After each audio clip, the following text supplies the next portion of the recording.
Salamat sa Panginoon. So tayo po ay mag-aaral ng salita ng Panginoon, mga kapatid, about po sa bautismo sa kamatayan. Ang mga tao, mga kapatid, mga tagapakinig, no, ay meron po siyang isang layunin, no, layunin na kung saan ang tao sa kanyang ibig, no, lalo na ang Diyos, ay meron pong nais sa tao. So alamin po natin, no, sa ating pong pagpapasimula dito po sa Epeso.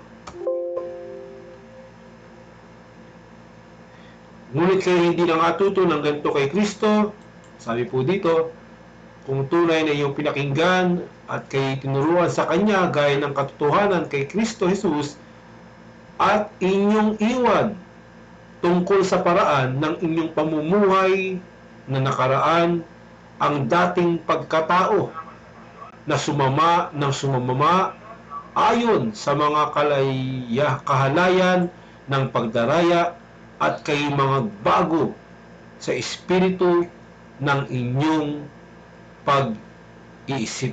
So, salamat sa Panginoon, no?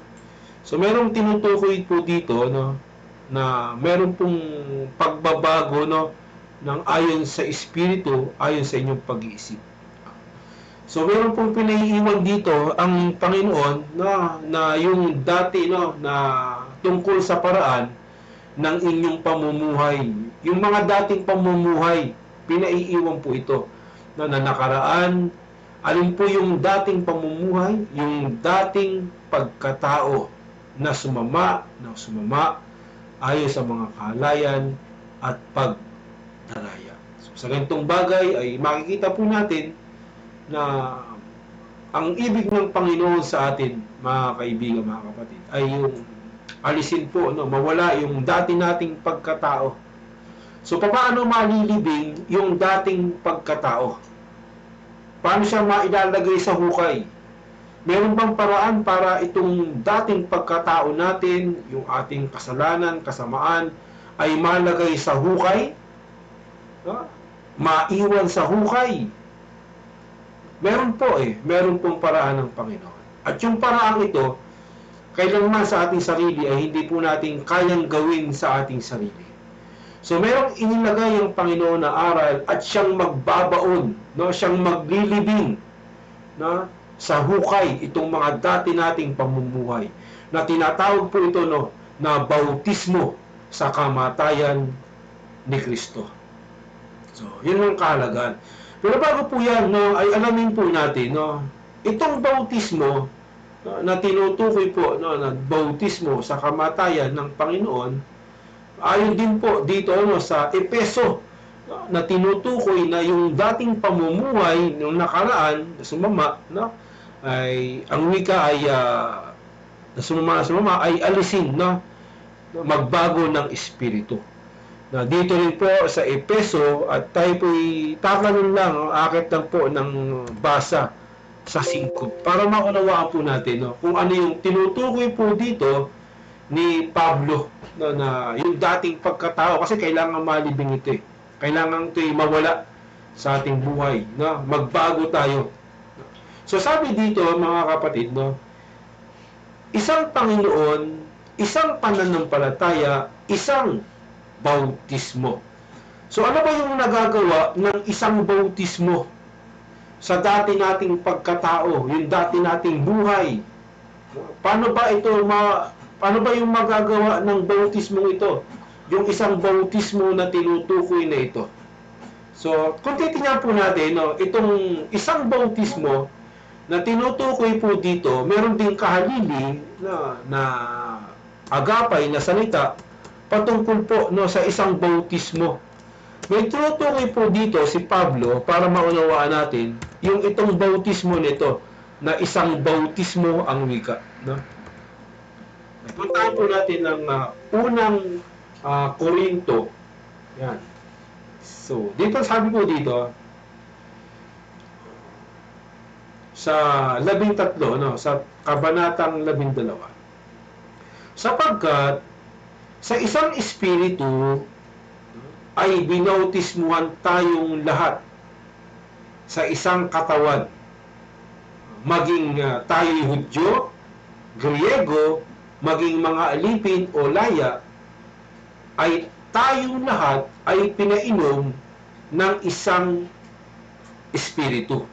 So may tinutukoy po rito si Pablo, no, na tulad po ng ating nabasa, no, na yung sinasabi niya na isang bautismo, isang pananampalataya. So tinutukoy po kasi dito, mga kapatid, yung iglesia.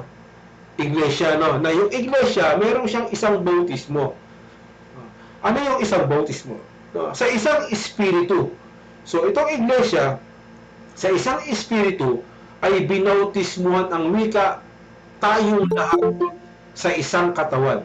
No? Kasi sabi sa binasa natin sa 4:5, may isang bautismo, sa nila po may pumasok po, no? Saan nakikita natin? Saan yan? Wala eh. Dito? Nick? Saan? Ha? Pangatlo?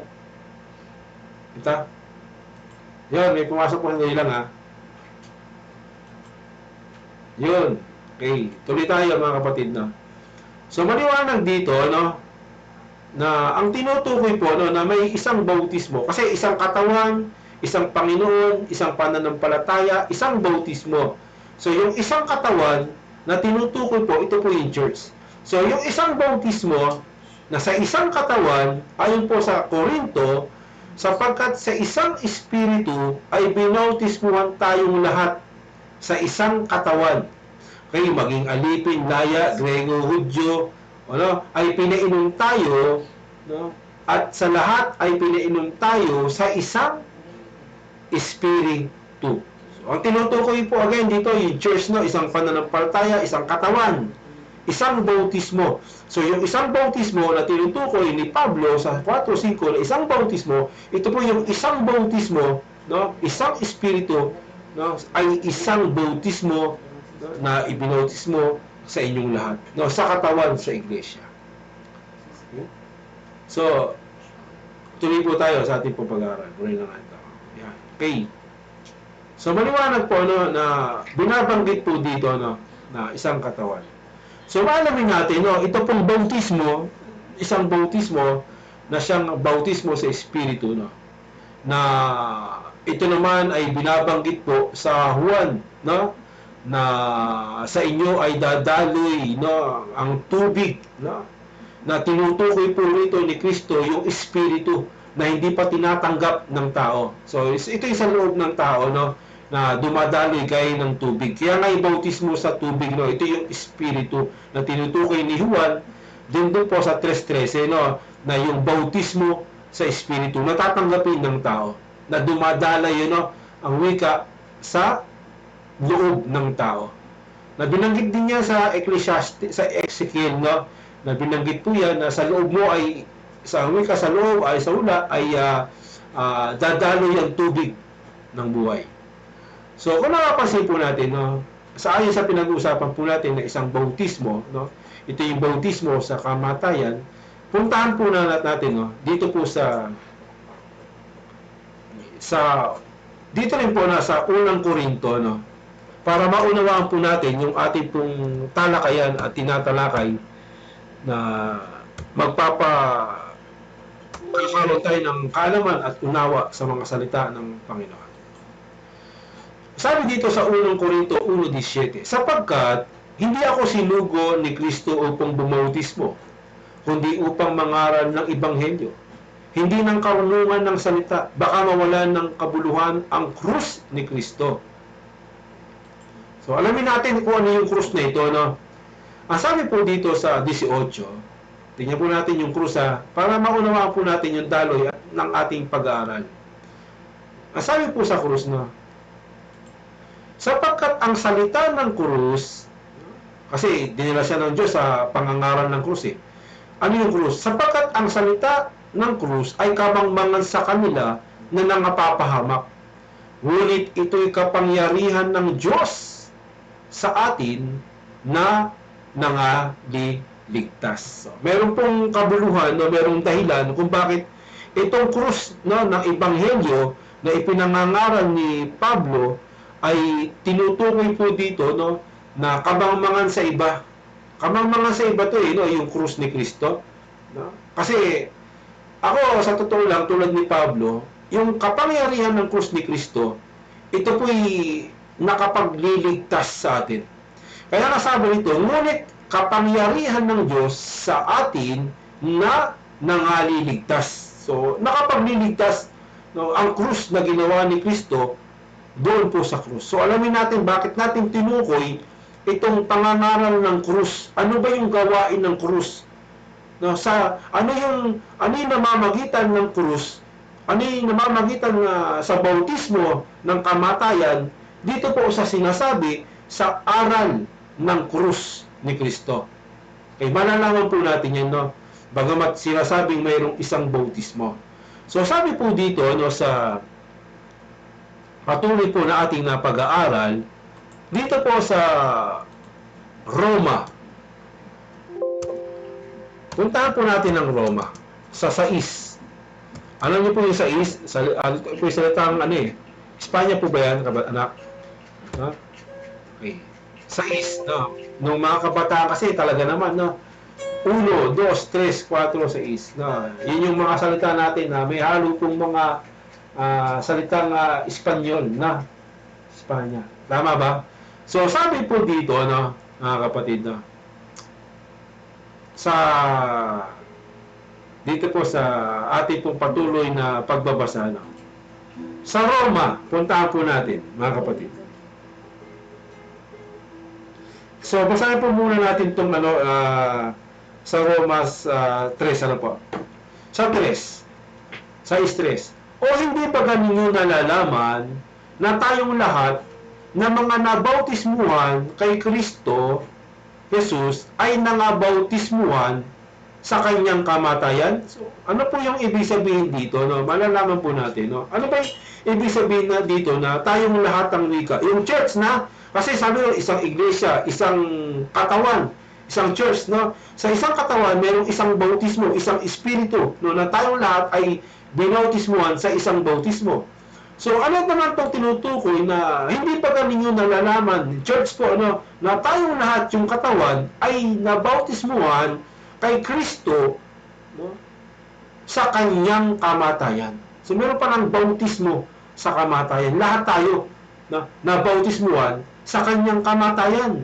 So, tuloy tayo para sa daloy ng ating pinag-uusapan. So, ano yung nagagawa nitong bautismo sa kamatayan ni Kristo? Sabi dito, tayo ay nangalibing, nakalakip niya sa pamamagitan ng bautismo sa kamatayan. So, doon pa pala, mga kapatid, no, na napakalinaw at salamat sa Diyos. Ito palang bautismo sa kamatayan. Ito po'y kasabay ng tayo po'y nangalibing. Kasi si Kristo namatay, di ba inilibing si Kristo? So yung kamatayan ni Kristo na tinutukoy, no, na bautismo sa kamatayan, kasama po tayong nalibing dito sa bautismo sa kamatayan. So ano po yung nalibing sa atin? No, kasi sabi po sa ating unang binasa po, mga kapatid, no, na nung ating dating pagkatao, dating pamumuhay na sumama ng sumama, di ba? Yung mga nakaraang buhay. So ano itong kasamaan nito na tinutukoy ngayon dito, no? Na kung paanong si Kristo ay nabuhay na maguli sa mga patay sa pamamagitan ng kalwalatian ng Ama, ay gayon din naman tayo makalalakad sa panibagong buhay. So dito, sinabi ni Pablo, no, na kapag tayo nalibing, no, dito sa bautismo sa kamatayan, kasamang namatay, no, nalibing kasama ni Kristo na siyang bautismo sa kamatayan, no, na kung paano naman daw nalibing tayo, di ba? Kasama ni Kristo. Alamin natin ano ba yung nalibing, no? So kasama tayo ni Kristo. Na ang wika dito, mga kapatid, na nabubuhay muli, no? Si Kristo na nabuhay na maguli. So si Kristo na namatay, nalibing, ay merong pagkabuhay na maguli. Nabuhay siya maguli sa pamamagitan ng kalwalatian ng Ama. Bakit po? Anong rason? Anong dahilan? Ano yung sentimento o yung sinasabi ng konteksto na nalibing ka? So nung nalibing ka, meron namang pagbangon muli o pagkabuhay. Gayon din naman ang wika na tayo makalalakad sa panibagong buhay. Ibig sabihin, bakit sinabing panibagong buhay? Ibig sabihin, yung dati nating buhay na sumama ang wika na binasa natin kanina, no, na doon nadaya, yung kasamaan, yung kasalanan, yun yung dati, na dating pagkatao. Ngayon, nung nabuhay si Kristo, no, na tayo nabautismo sa kamatayan, nung nabuhay si Kristo, tayo makalalakad ngayon sa panibagong buhay. So, yun po pala ang layunin, no, ng bautismo sa kamatayan ni Kristo. Bautismo na siya'y namatay, no, at tayo siya'y nabuhay, sa kanyang pagkabuhay, tayo po'y magkakaroon ng bagong buhay o panibagong buhay kasama ni Kristo. Alamin natin, talong tayo sa 5. Sabi dito, sapagkat kung tayo nga ay naging kalakip niya dahil sa kawangis ng kanyang kamatayan, ay magkakagayon din naman na tayo, no, dahil sa kawangis ng kanyang pagkabuhay na maguli. Ibig sabihin, no, kung tayo nga, no, sa wangis ng kanyang kamatayan, nalibing tayo, nabaon tayo, gayon din ng wika, magkakagayon sa wangis ng kanyang pagkabuhay, na magkakaroon tayo ng bagong buhay. Kasi yung dati nating buhay ay nalibing na kasama ni Kristo. So tuloy tayo, no, sa 6 para maunawaan natin ng maigi pa ang ating pinag-aralan. Na nalalaman natin na ang ating dating pagkatao ay kalakip niyang napako sa krus. So kung ating pong nabatayan kanina sa ating pag-aaral, mga kapatid, no, na yung about po sa krus, ano, na ipinangangaral po ni Pablo yung ebanghelyo ng krus, no, kasi itong ebanghelyo ng krus, no, ito'y kamangmangan sa iba, pero kapangyarihan ng Diyos sa ikaliligtas. Ito pala yung rason, no, na tayo namatay, nalibing, no, kasama ni Kristo at muling nabuhay upang mabuhay sa bagong pagkatao, no, kay Kristo. Sa bagong pag-iisip, ang wika, magkaroon kayo ng bagong pag-iisip, na ang wika dito na itong tinutukoy na kasama tayo nabautismuhan, no, sa kamatayan, na kay Kristo. Ito pala yung pagbabaon, no, na nalalaman natin na yung dati nating pagkatao ay kalakip niyang napako sa krus, no? Yung dati nating pagkatao namatay na, kasama ng namatay ni Kristo sa krus, napako na po yun, no? Upang ang katawang salarin ay magiba, at kung magkagayon ng wika ay huwag tayong maalipin pa ng kasalanan. So, yun po pala, kasi nga, no, tayo po alipin ng kasalanan nung dati nating pagkatao. Pero tayo, no, nung tayo napako, no, sa krus ni Kristo, tayo po hindi na naging alipin ng kasalanan. Sapagkat ang wika sa 7, no, sapagkat ang namatay ay ligtas na sa kasalanan.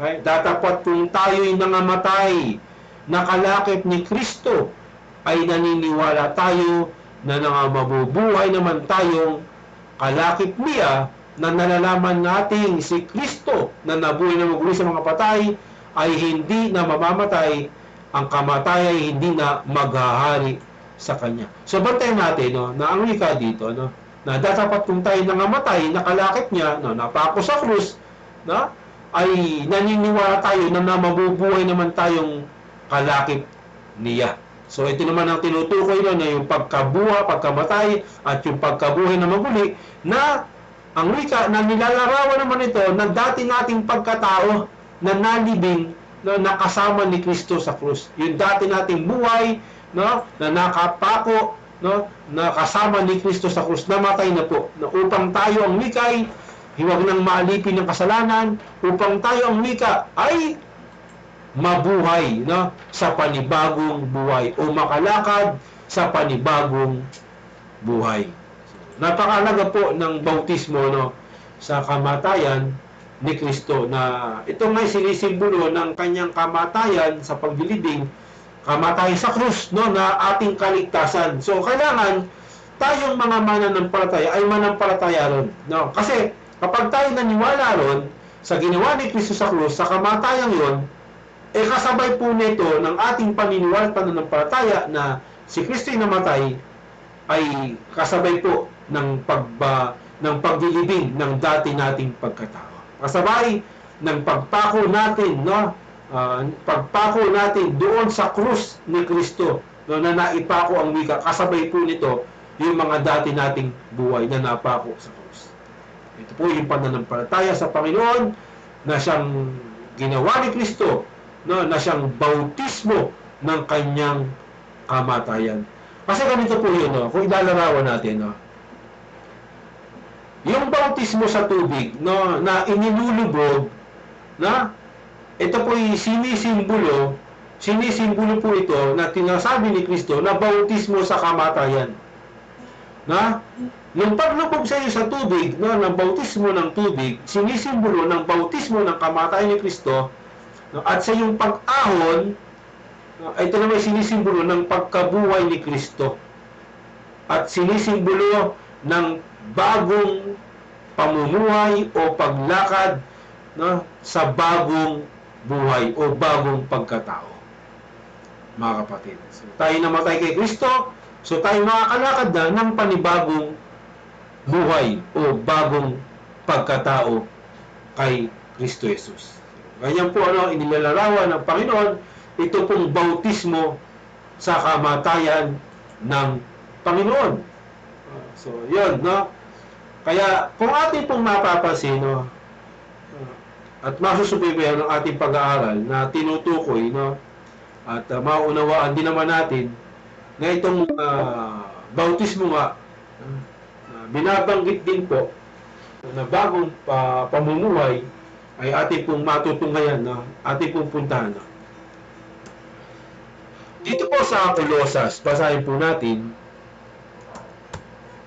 ang sundan po natin, no, yung ating pong mga pinag-aaral at pagbasa. Sa Colosas 2, ating pong basahin. Okay, simulan po natin sa 11.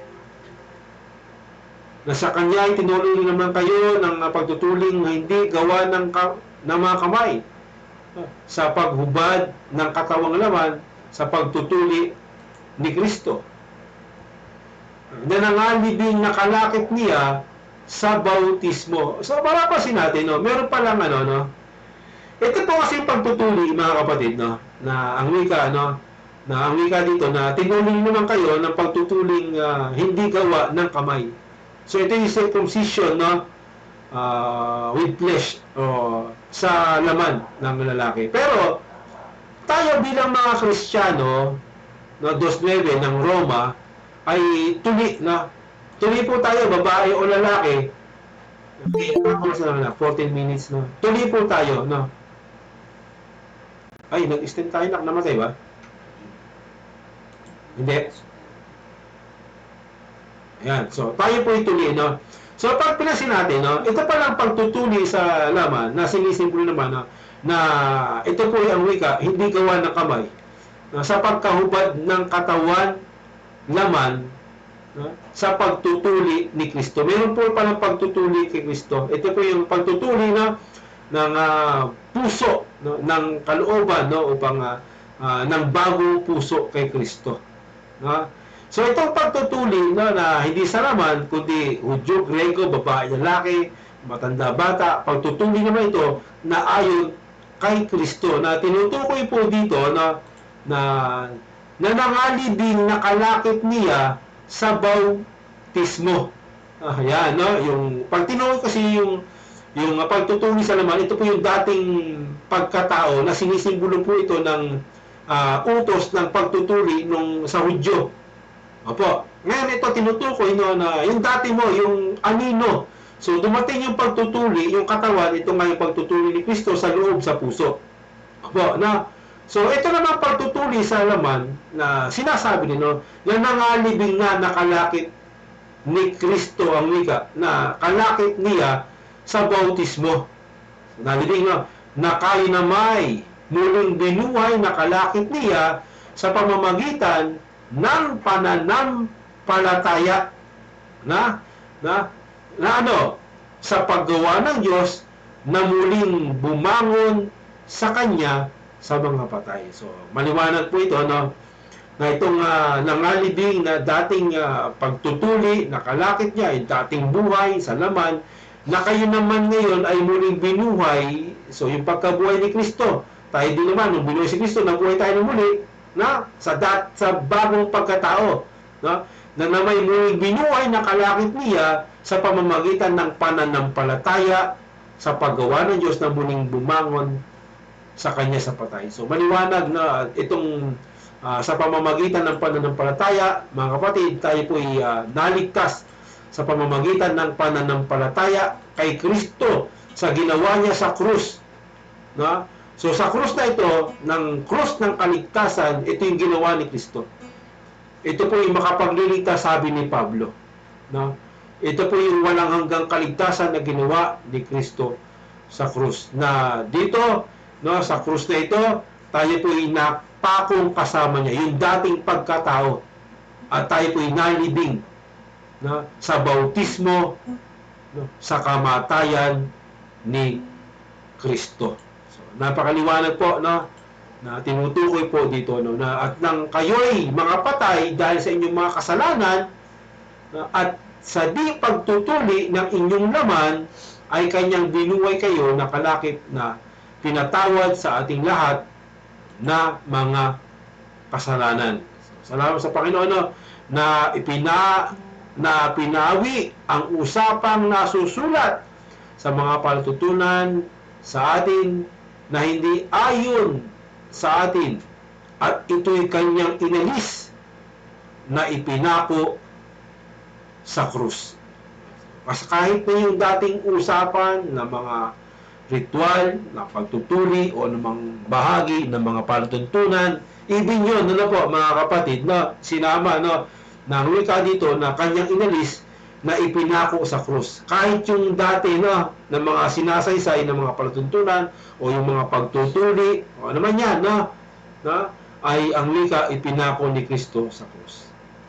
So, yun yung kahalagahan na binag-aaralan natin, mga kapatid, na yung bautismo sa kamatayan, no, kay Kristo, ayon po doon sa krus ni Kristo, ay ipinako na po yan ni Kristo sa krus na. Yung dating pagkatao, upang tayo makapamuhay, no, ng buhay sa kanyang pananampalataya. So, meron pang usapin dito, no, mga kapatid, na kung atin pong iisipin maigi, no, at pag-aaralan, no, na merong bautismo na tinutukoy nga dito sa Juan, no, na ang tao kinakailangang bautismuhan, no, na ipanganak na muli. Saan? Ipananganak na muli sa tubig at espiritu. No? Unang-una na mga kapatid, na siguro maganda puntahan natin, no, sa dalawang talata po na atin pong pag-aaralan. Sabi dito, no? Ha? So, sige, lipat muna tayo na 5 minutes na lang eh. Ilipat mo na ng link. So, lipat tayo ng link, punta lang po kayo. Pero tuloy-tuloy pa na ako sa pag-aaral na. So, okay, lipat mo na. Sumagot ang wika, ano, sabi dito, no, sa 3 ng Juan at 3, basahin ko po sa inyo. Sabi dito, ano, sumagot si Jesus at sa kanya'y sinabi, katotohanan sinasabi ko sa iyo, maliban na ang tao'y ipanganak na muli, ay hindi siya makakakita ng kaharian ng langit. So, meron tinutukoy po dito na si Kristo, no, na maliban ng wika siya ipanganak na muli, na merong bagong kapanganakan, no, ay hindi siya makakakita ng kaharian ng Diyos. So, ano yung kapanganakang muli? No? Sabi sa 4, sinabi sa kanya ni Nicodemo, paano may panganganak ang tao kung siya'y matanda na? Makakapasok baga siyang bilang ikalawa sa tiyan ng kanyang ina? Ayan. Malinaw po yan, no? So, dito na po tayo sa 2, sa 4. No? Sabi po dito, no, Ang tanong, ano? Paano daw? Sinabi niya, ano? Sinabi sa kanya ni Nicodemo, paanong maipanganganak ang tao kung siya'y matanda na? O nga naman, no? Kasi wala siyang kaalaman eh. Ano ba yung sinasabi ni Kristo na kailangan ipanganak na muli, no? Sa tubig at espiritu. No? Makapapasok baga siyang bilang ikalawa sa tiyang ng kanyang ina at ipanganak? So, yun yung kanyang tanong, ano? Kasi sabi ni Kristo, no, maliban na siya ipanganak na muli. So, merong muling kapanganakan. No? Alamin natin, itong muling kapanganakan tinutukoy ni Kristo. Kasi yung unang kapanganakan, no, ay tinutukoy po ito doon sa maternity ng magulang ng babae na dinadala niya po ito sa pamamagitan ng tubig, no? So, yun yung bautismo sa tubig, no, ng bata, no. Ito po yung tao, no, na yung kapanganakan pala ang wika, no, sa tubig, na unang kapanganakan ng tao sa tubig. Maliwanag po yan kahit sa pag-aaral po ng siyensya, no. So, dinadala po ng babae, no, sa kanya sinapupunan ang anak niya doon po sa tubig. Ipinanganak po siya doon sa tubig. So, alamin po natin, no, yung pag-aaral nito na medyo may kalaliman siguro, pero pababawin po natin para maunawa po ng mga nakikinig. Na sumagot si Kristo, si Jesus, katotohanan ng sinasabi ko sa iyo. Maliban na ang tao'y ipanganak ng tubig at ng espiritu, ay hindi siya makakapasok sa kaharian ng Diyos. Yan, maliwanag po yan, no? So dito, meron sinasabi siya, ano ba yung kapanganakan, no? Maliban ng wika, ano, na siya ipanganak ang wika, no? Maliban na siya ipanganak ang wika muli sa tubig at ng espiritu, ay hindi siya makakapasok sa kaharian ng langit. So, parang dito may tinutukoy siya, no? Meron doon siyang dalawa, parang lumalabas dalawang kapanganakan, no? So, meron dalawang kapanganakan dito, no? Sabi nito, maliban sa ipanganak, ibig sabihin, ipapanganak, isang kapanganakan lang. Di ba? Isang kapanganakan lang kinakailangan, no, na siya ipanganak ang wika. Maliban sa ipanganak na muli, ay hindi siya makapasok sa kanang langit. Pero dito, may tinutukoy na meron ng dalawa, na parang meron siyang dalawa na sinasabi nito na ipaliban sa ipanganak na tubig at ng espiritu, ay hindi siya makakapasok sa kaharian ng langit. So, unang kapanganakan, yung kapanganakan ng tao sa sinapupunan ng kanyang magulang, ina, sa tubig po yun, no? Dinadala po siya ng tubig. Pero, ito po yung literal na tubig. Ngayon, itong kapanganakan ng tubig at ng espiritu, ito ba yung literal na tubig talaga? Ay, dito, marami pong, ito po yung debatable, no? Nasa marami pong reliyon na pangangaral, na hindi po matapos-tapos ang debate. Pero dito kahit paano, bigyan po natin kayo ng konting anggulo na ano ba yung tinutukoy na tubig? Samantalang siya ipinanganak na sa tubig. Opo. Ibig ba sabihin, sa tubig ulit siya ipanganganak? Kasi, mali ba siya ipanganak na muli? Ibig sabihin, kung muli, sabi ni Nicodemo, paano nangyayari yun? Papasok siya ulit sa bahay bata para ipanak ng tubig ulit. Tubig kasi yun eh. Ha? Pero dito, paano nangyaring ipanganganak ulit sa tubig? Ngayon, hindi na siya makapasok sa sinapupunan ng kanyang ina para ipanganak sa tubig. So, alamin natin, no, yung mahiwaga at hiwaga ng aral ni Kristo na ikinamali ng marami, no, na ginawang literal. May unang literal na kapanganakan ng tubig. No? At ito po, yung kapanganakan ng pagdadala ng kanyang ina sa kanyang sinapupunan na kapanganakan ng wika ng literal ng tubig o kapanganakan ng tubig. So, alamin natin. No? So, tuloy tayo sa pagbasa para maunawaan natin ang sinasabi ni Kristo. Ang ipinanganak ng laman ay laman nga. At ang ipinanganak ng espiritu ay espiritu nga. So dito, mapapansin natin, sa nawa ay masubaybayan niyo po at sabayan niyo po ako, sa pag-aaral nito na napakahalaga. Sa unang talata, no, bago po ito, ay binanggit doon, mali ba siya ipanganak sa tubig at sa espiritu? No? Ibig sabihin, parang tingin natin, parang dalawa. No? Pero sa itong talata ng 6, tinutukoy dito, mali ba na siya ipanganak ng laman, ang ipinanganak ang wika ng laman, ay naman niya, ito yung sa tubig. No? Yung unang kapanganakan ng tao na hindi na pa pwede ipanganak sa tubig. No? Nasa tubig na siya eh. Hindi na pwede ipasok ulit, sabi ni Nicodemo, natataka siya eh.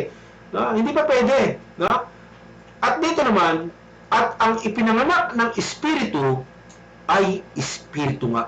Ibig sabihin, ang tinutukoy po ni Kristo about doon sa ating unang talata na binasa na ipinanganak sa tubig, ng tubig at ng espiritu, ay tumutukoy po ito no, sa pang-espiritual na kapanganakan. Nawa, naging malinaw po sa atin no, yung mga talatang ito upang maunawaan natin. No, kasi mahirap po ito na pagtalunan kung sa 20 segundo, 3 segundo na ipagdalaban. Pero sa pag-aaral ng salita ng Panginoon, nauunawaan natin no, na tayo ay tinuturuan ng Panginoon patungkol po dito sa tunay na kapanganakan. Ito palang kapanganakan sa tubig at espiritu, no, ay tinutukoy po ito no, sa kapanganakan ng espiritu ay espiritu nga. So, spiritual yung kapanganakan na tinutukoy po dito sa tubig. So, alamin natin, ano ba yung tubig na ito? Yan, magandang tanong yan. No? Napakagandang tanong. Alamin po natin mamaya. Pero bago yan, tingnan po natin sa mga susunod na talata. Sabi dito, huwag kang magtaka sa aking sinasabi sa iyo. Kinakailangan ng kayo'y ipanganak na muli. So, alamin natin, no? Ito ba'y kapanganakan muli sa tubig?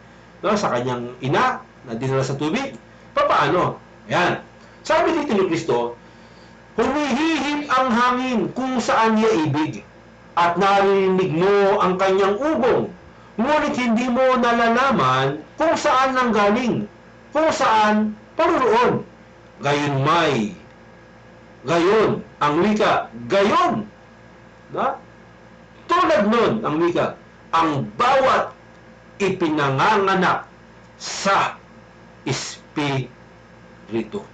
So, salamat sa Panginoon, no? So dito, kung mapapansin po natin, no, yung palang tinutukoy po dito ay spiritual na kapanganakan. Hindi yung literal na tubig, no? Kasi, ang literal na tubig, sinabi niya yan yung unang kapanganakan. Yung sa tubig, dinadala ng babae, yung kanyang anak. No? So, hindi po yun. Kundi, ang tinutukoy po dito, yung kapanganakan sa espiritu. So, aalamin natin yung tubig mamaya-maya. Pero tuloy tayo sa pagbasa. Sumagot si Nicodemo at sa kanya sinabi, paano mangyayari ang mga bagay na ito? So, nagtanong siya, paano yun? Ha? Kasi ang alam ko, ipanganganak muli, papasok sa tiyan ng kanyang ina, ipanganganak ulit sa tubig. Yan ang alam ni Nicodemo eh. Paano nangyari yun? So, nagtanong siya. So, anong tanong eh? Hindi niya maunawaan eh. Anong sagot ni Kristo? Sumagot si Jesus sa kanya sinabi, ikaw ang guro ng Israel, ay hindi mo naunawaan ang mga bagay na ito? Yan.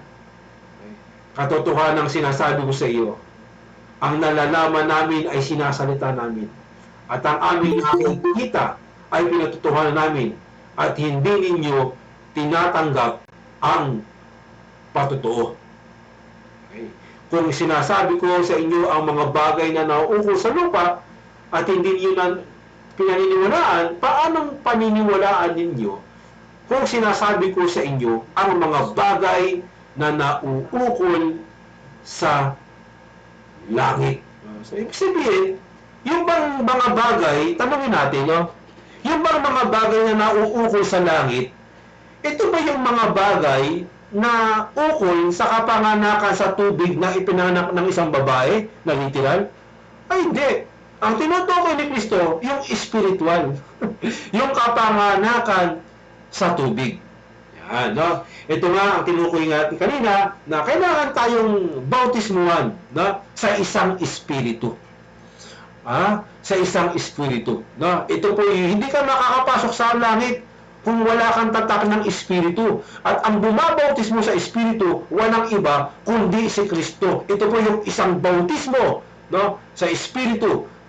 sa katawan, sa iglesia, na binabautismohan siya, after po niya nang tanggapin ang salita ni Kristo na siya'y manampalataya sa aral ng katotohanan na ginawa niya sa krus ng Kalbaryo na kanyang ikinamatay at ikinabuhay na maguli. Ito po yung kapangyarihan ng krus sa ikaliligtas, at doon po ang wika sa 1.13 no, ng Epeso, na doon binasa natin sa 4.5 na isang bautismo, na tinutukoy naman po no, na isang bautismo sa Epeso 4.5. Ito po yung tinutukoy po dito sa Epeso, para maunawaan po natin sa 1.13 sa ating pong pag-aaral, no, ay tinutukoy po ito, mga kapatid, na sa kanya kayo rin naman pagkarinig ng aral ng katotohanan, ng ebanghelyo ng inyong kaligtasan. So pagkarinig pa lang ito, gawa pa lang ito ni Kristo, na narinig natin yung aral, no? Yung ebanghelyo ng kaligtasan. At yung ebanghelyo ng kaligtasan ito, tinutukoy ni Pablo sa 1:16 ng 17 ng unang Korinto. Ito yung kaligtasan, no? Ito yung ebanghelyo ng krus ni Kristo na ikaliligtas ng tao.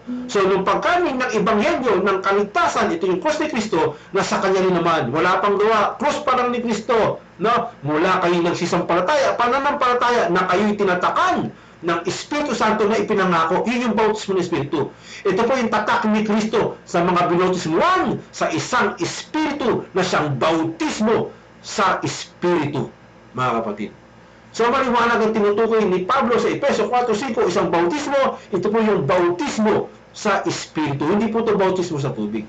So, kung makapansin natin at aalamin natin maigi, no? Tinutukoy po ito, no, para masagot po natin yung tanong po dito, no, na maunawaan po natin, no. Sa Juan din po, ano ba yung tubig naman, kapatid, na tinutukoy po dito, no? Ano naman po yung tubig? So, alamin po natin, no, para magkaroon po tayo ng idea at unawa sa ating pong pinag-aaralan, no. Dito po sa Juan, ating pong tunghayan, ang 7, no? Ayan, 7. Okay, 7 po tayo.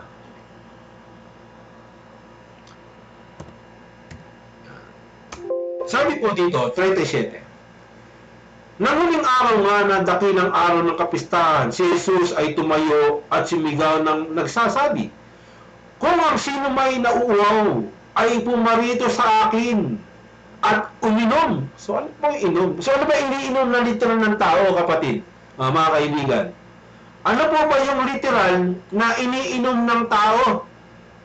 Ano yung iniinom ng tao literal? Di ba tubig? Literal yan. Pero tingnan natin, kayo iminom. Ano ba yung inuming ito? Ito ba yung literal na tubig na binabanggit din ni Kristo sa unang talata, 3:3, na maliban kayo ipanganak sa tubig? Ito ba yung literal din na tubig? Na tulad din ng tubig na binabanggit ni Kristo rito, na kayo magsipa rito at iminom sa akin? Ano ba itong tubig na ito na tinutukoy? So, sagutin natin, mga kapatid. Basahin din po natin, no, sa mga talata upang maunawaan natin ang sinasabi ni Kristo kung ano bang bautismo ito na tinutukoy, no, sa tubig. Ang sumampalataya sa akin, 38, ay gaya ng sinasabi ng kasulatan. Ano po yung gaya ng sinasabi ng kasulatan? No, ito nga po yung ginagaya na sinasabi ng kasulatan, na nakasulat nga po ito ng mga kapatid, no, dito po sa Ezekiel 36, 25-27, na sabi dito na ang sumampalataya sa akin gaya ng sinasabi ng kasulatan ay mula sa loob niya ay aagos ang mga ilog ng tubig na buhay. So, ano po yung tubig na buhay na ito? Na sabi ni Kristo, magsipa rito kayo sa akin, no? Manampalataya kayo, no? At magsiinom kayo sa akin. Ito ba yung literal na binabanggit din ni Kristo na bautismo sa tubig? Sabi niya, no, ang sumampalataya sa akin, gaya ng sinasabi ng kasulatan, ay mula sa loob niya ay aagos ang mga ilog ng tubig na buhay. So, ano ba itong tubig na ito? Yung kapanganakan sa tubig na ito, na buhay, na tinutukoy, na sinabi naman pa ni Kristo, na maliban na tayo ipanganak sa Espiritu. Ibig sabihin, sa Espiritu. So, tuloy tayo, na sa 39.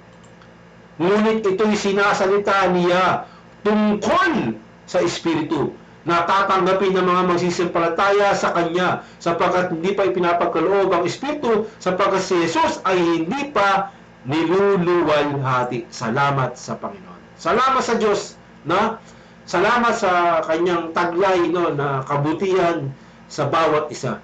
Na ito palang tubig na tinutukoy, no, na ni Kristo na bautismo sa tubig at Espiritu ay tumutukoy sa espiritual na kalagayan na simbolo na tumutukoy po ito patungkol, no, sa Espiritu na ipagkakalob sa atin, na dadaloy sa loob natin gaya ng tubig na buhay, na siyang Espiritu ng Diyos o banal na Espiritu. So, kinakailangan po natin yon na tayo mabautismo doon sa isang Espiritu, mga kapatid. So, yan po yung tinutukoy ni Kristo patungkol sa 3:5 sa 7 ng 1. So, meron pa, napakarami pa. Pero, hanggang yan na lang po at siguro sa susunod na mga pagkakataon ay bibigyan po natin ng mas maisigado pang pag-aaral ang patungkol po dito na mahirap din unawain na sinulat din ni Pedro sa 3:19-21 na ano ba yung naligtas? Saan ba naligtas? No? Sa tubig, sa arko, o saan ba? No? So, salamat sa Panginoon, no?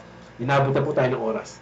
So, sa mga inyong lahat, pagpalain tayo ng lahat ng Panginoon, ang biyaya at kapayapaan ay sumating po lahat. Salamat sa Diyos. So,